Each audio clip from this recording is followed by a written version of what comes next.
Hi everyone, in front of me I've got Nokia G22 and let me share with you how to change this navigation type with the buttons to the gestures.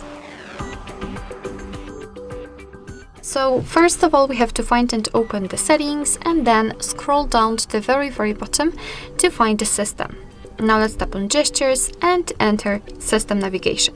As you can see here we've got two different options, 3 buttons navigation and the gesture navigation. All basically we have to do in order to change to the gestures is to simply tap on it. So let me tap on it.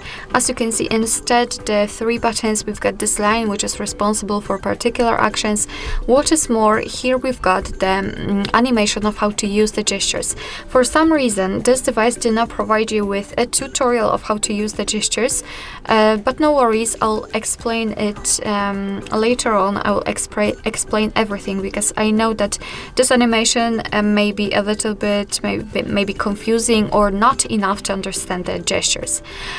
Before I'll show you how to use them, let's enter the settings because you can do it.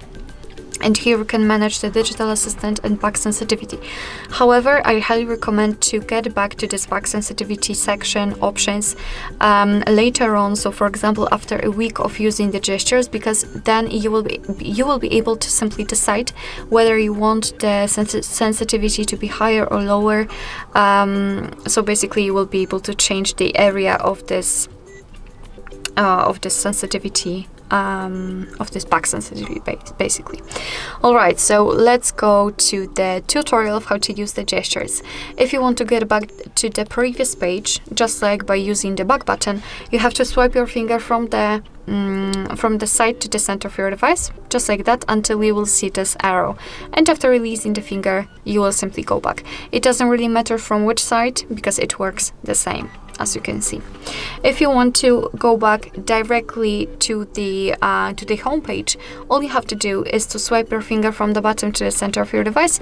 It should be short and quick motion, just like that. And if you want to enter the recents, just like by using this square icon, then all you have to do is to again swipe your finger from the button to the center, but do it kind of slowly, hold your finger somewhere here. And after releasing, you can see that here we've got the recents. Alright, so basically that's all. This is how to set the gestures and how to use the gestures in your Nokia G22. Thank you so much for watching. I hope that this video was helpful, and if it was, please hit the subscribe button and leave the thumbs up.